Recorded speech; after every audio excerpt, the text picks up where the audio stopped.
Nah, untuk sampai kepada bulan malam-malam Lailatul Qadar itu tentunya kita harus mempersiapkan dari awal bulan Ramadan. Artinya kita harus melaksanakan Ramadan itu dengan cara yang baik. Bagaimana peran perempuan itu untuk mempersiapkan keluarga, anak, untuk sampai kepada malam Lailatul Qadar? Saya teringat sebuah cerita.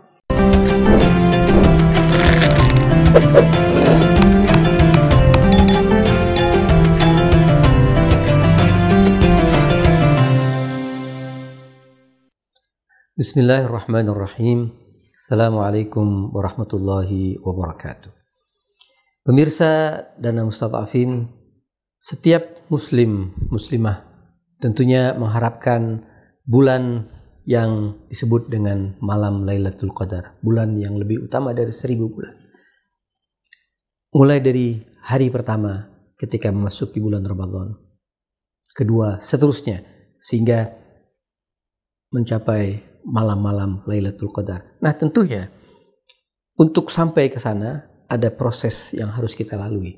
Nah, bagaimana seorang wanita, seorang perempuan mempersiapkan keluarganya, mempersiapkan dirinya untuk memasuki malam Lailatul Qadar? Ya, kita akan sama-sama membicarakan tentang tema ini. Telah hadir bersama saya Ustazah Hayati. Assalamualaikum Ustazah. Waalaikumsalam warahmatullahi wabarakatuh. Alhamdulillah ketemu lagi Ustazah. Alhamdulillah. Ya, taqabbalallah a'malakum. Ya, mudah-mudahan Ramadan kali ini bisa memberikan nilai yang lebih ya Ustazah. Ya. Ya Ustazah, kan memang orang-orang umumnya ketika Ramadan itu mereka intinya pokoknya saya dapat Lailatul Qadar. Bagaimana caranya mendapatkan Lailatul Qadar? Nah, itu kan ada proses untuk sampai ke sana. Bagaimana seorang ibu rumah tangga itu mempersiapkan keluarganya, entah itu suaminya, entah itu anaknya, untuk melalui hari-hari Ramadan ini sampai ke malam-malam Lailatul Qadar. Bismillahirrahmanirrahim. Ramadan itu menjadi sebuah penantian bagi setiap siapapun kita, baik laki-laki ataupun perempuan, adalah karena di dalamnya itu ada malam Lailatul Qadar. Sehingga jauh-jauh hari itu kita sudah mempersiapkan sebenarnya untuk sampai pada malam Lailatul Qadar itu. Sebagian orang mempersiapkan seperti itu. Dengan apa? Kita bisa menjalankan untuk mendapatkan malam Lailatul Qadar itu tidak mudah bagi setiap orang, Ustaz. Karena di samping malam Lailatul Qadar itu, sebagaimana yang kita yakini adalah bahwa malam penetapan semua manusia itu dalam program hidupnya selama setahun. Oleh karena itu orang itu sudah punya pemikiran bahwa saya harus punya doa-doa tertentu, harapan-harapan tertentu yang bisa saya panjatkan pada malam-malam bulan Ramadan. Nah, untuk sampai kepada bulan malam-malam Lailatul Qadar itu tentunya kita harus mempersiapkan dari awal bulan Ramadan. Artinya kita harus melaksanakan Ramadan itu dengan cara yang baik. Dalam hadis kan dikatakan bahwa betapa banyak orang yang berpuasa itu hanya tinggal haus dan lapar. Artinya secara fikih mungkin benar, tapi secara maknawinya belum sampai pada puasa yang hakiki. Nah, untuk kita sampai kepada malam-malam Lailatul Qadar itu, maka kita harus terpenuhi dua-duanya itu. Baik keabsahan secara fikih dan juga ketulusan dan kehusyuan dalam kita melaksanakan puasa pada awal-awal sebelum kita memasuki malam-malam Lailatul Qadar. Bagaimana peran perempuan itu untuk mempersiapkan keluarga, anak, untuk sampai kepada malam Lailatul Qadar? Saya teringat sebuah cerita bagaimana Sayyidah Fatimah Az-Zahra ketika beliau juga mempersiapkan putra-putranya untuk malam-malam Lailatul Qadar. Artinya Sayyidah Fatimah Az-Zahra itu sudah di siang harinya putra-putra putrinya itu sudah disuruh tidur dengan waktu khusus sehingga malamnya mereka tidak ngantuk. Nah, kita juga mencontoh kepada para manusia-manusia yang suci ini untuk kita mempraktekkan pada anak-anak kita. Kita sudah persiapkan anak-anak kita untuk ikut pada malam Lailatul Qadar. Dari yang bayi sampai yang besar, sampai yang remaja. Artinya di situ apakah bayi juga bisa mendengarkan, mengikuti? Mereka itu ketika kita latih dari sejak kecil untuk mengikuti malam-malam Lailatul Qadar itu paling tidak ada kesan tersendiri. Jadi selama Ramadan itu tidak hanya kita berpuasa, tapi ada momen yang berbeda, yaitu misalnya bahwa kita malam hari tidak tidur pada malam, misalnya malam-malam Lailatul Qadar. Kenapa? Karena kita munajat kepada Tuhan kita. Kita membaca doa-doa dan memanggil asma-asma Allah yang mungkin pada malam itu doa-doa kita yang kita panjatkan bisa terijabahi. Ya. Jadi kita punya perempuan tuh punya keyakinan seperti itu, Ustaz. Iya. Ya, tentunya kan kalau sekarang ini kan peran perempuan lebih dominan, Ustazah. Oh gitu. Dibanding laki-laki ya. Artinya seorang ibu pastikan dia akan menyiapkan bagaimana nih tadi seperti Ustazah ceritakan bagaimana Sayyidah Fatimah alaihissalam itu mempersiapkan putra-putra untuk tidur. Kemudian kalau sekarang kan di sini anak-anak biasanya nanti makan apa, sahur apa, ya kan? Itu yang mempersiapkan umumnya kan adalah ibunya. Iya betul. Berarti kan energi seorang ibu itu lebih besar, habis mungkin di hari-hari itu untuk mempersiapkan nanti kita akan pergi ke sana buat baca doa. Nah, ini bagaimana cara mensiasatinya agar artinya jangan sampai energi itu habis sebelum dibutuhkan pada puncak malam Lailatul Qadar. Perempuan itu sebagaimana yang biasa saya lakukan bahwa kita itu harus punya prioritas selama bulan Ramadan. Apa yang harus kita kerjakan, apa program yang memang tidak terlalu prioritas harus kita tinggalkan. Sehingga yang harus kita tinggalkan kita isi dengan apa? Istirahat. Begitu juga dengan anak-anak kita. Sekolah juga tidak full karena misalnya sebagian sekolah itu untuk ekstrakurikuler itu diliburkan. Oleh karena itu pada momen-momen itu kita bisa pergunakan untuk istirahat. Begitu juga mereka yang bekerja di kantor. Menurut saya itu juga mereka ada waktu. Karena bulan puasa itu juga mungkin ada waktu, space waktu yang bisa dipergunakan untuk istirahat sebentar. Sehingga untuk mempersiapkan energi mereka nanti malam itu tidak ngantuk, Ustaz. Nah itu menurut saya penting. Yang kedua adalah bahwa kita juga harus memperhatikan asupan-asupan yang kita harus konsumsi, misalnya harus vitamin-vitaminnya ada, begitu juga dengan makanan-makanan yang kita sediakan untuk sahur dan berbuka itu harus memang memenuhi dengan standar kesehatan sehingga itu benar-benar membantu anak-anak kita itu bisa benar-benar kuat sampai dari subuh sampai maghrib sampai berbuka. Karena dengan tanpa kita memperhatikan konsumsi makanan yang tidak sehat itu membuat anak kita gampang sakit. Nah, ketika gampang sakit otomatis puasa yang dilakukan juga tidak optimal. Nah, sementara untuk kita beribadah itu juga membutuhkan tubuh yang sehat. Ketika tubuh kita tidak sehat, maka ibadah kita juga akan berkurang, Ustaz. Makanya ibu itu punya peran di situ. Iya. Luar biasa peran ibu sampai makan pun dipikirin ya. Jadi ini asupan harus kita perhatikan. Jangan hanya makan makanan-makanan orang sebut dengan sekarang makanan sampah ya yang justru merusak.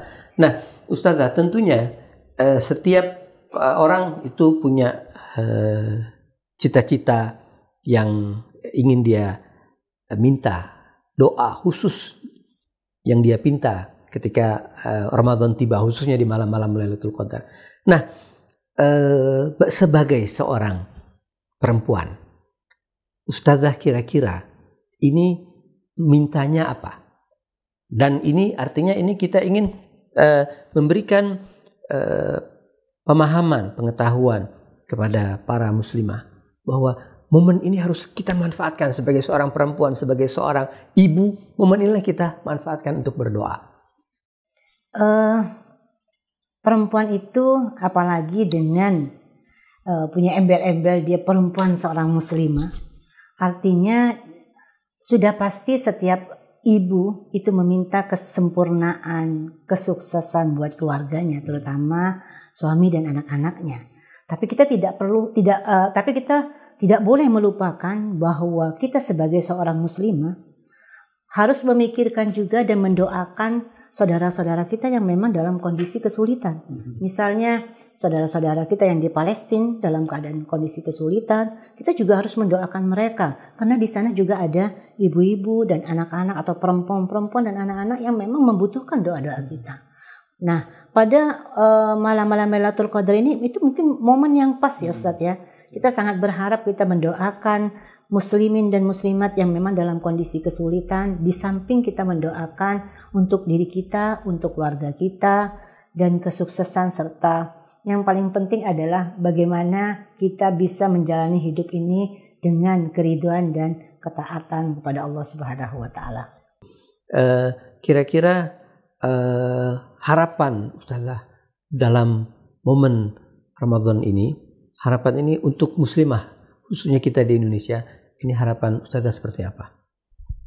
Harapan saya untuk muslimah khususnya di Indonesia, sebenarnya semua ya, bahwa muslimah itu harus menjadi pribadi yang harus kuat, baik dalam keilmuannya, baik dalam kuat ibadahnya, dan keimanannya. Karena dua-duanya itu akan membantu seorang perempuan itu menjadi perempuan yang unggul. Unggul artinya apa? Mampu mencetak generasi yang hebat untuk agama, bangsa, dan negara. Tanpa kita menjadi perempuan yang hebat, maka tidak akan mungkin kita mencetak generasi yang hebat juga. Kalau seperti itu, kira-kira kaitannya dengan Ramadan apa Ustaz? Nah, momen Ramadan ini menurut saya adalah momen latihan Ustaz. Karena bulan Ramadan itu adalah bulan di mana apapun yang kita lakukan dalam melakukan kebajikan itu maka akan berlipat ganda pahalanya. Nah, momen untuk menguatkan kita dalam spiritual kita, ketaatan kita dan lain sebagainya itu ada pada bulan Ramadan. Kalau 30 hari kita lakukan dengan baik, latihan-latihan itu insya Allah lulusnya madrasah Ramadan itu pada menjadi lebaran itu benar-benar lebaran yang sempurna bagi seorang yang melaksanakan puasa Ramadan, khususnya bagi muslimah, karena dengan menjalani latihan selama 30 hari itu 30 hari itu bukan suatu yang masa yang sedikit ya Ustaz ya. Insya Allah akan menjadi pribadi-pribadi yang baik, muslimah yang muslimah yang baik, muslimah yang bisa memberikan aura positif bagi dengan mengikuti kajian-kajian yang ada misalnya. Tapi kalau banyaknya artinya fakta yang ada bahwa memang yang paling aktif di pengajian itu adalah para muslimah. Ya mungkin karena kaum Adamnya bekerja ya, ini ibu juga banyak yang bekerja. Tapi yang aktif dalam pengajian-pengajian itu adalah muslimah. Nah, tapi kan kebanyakan dari mereka atau sebagian dari mereka ini hadir hanya untuk upload, tuh kita hadir di sini kita ini. Nah, jadi kira-kira pesan Ustazah untuk para muslimah yang menghadiri pengajian-pengajian ini seperti apa untuk bisa memanfaatkan momen Ramadan dan momen hadirnya mereka di pengajian? Pesan saya untuk semua muslimah yang ada dimanapun para muslimah itu berada adalah memanfaatkan momen Ramadan ini dengan mengikuti kajian-kajian yang ada dan mengambil ilmu yang ada itu untuk dipraktekkan dalam kehidupan sehari-hari. Karena tanpa kita mempraktekkan, hanya ikut hadir tanpa mendengarkan dengan seksama itu akan sia-sia. Tapi saya yakin sedikit banyak dari ilmu yang kita dengar itu insya Allah benar-benar bisa bermanfaat untuk muslimah di mana saja berada Ustaz. Ya, terima kasih Ustazah atas ini ujangan-ujangannya ya. Mudah-mudahan ini memberi spirit untuk para muslimah di Indonesia. Ya, pemirsa, kita sudah sama-sama menyimak bahwa malam-malam Lailatul Qadar itu adalah malam yang sangat mulia.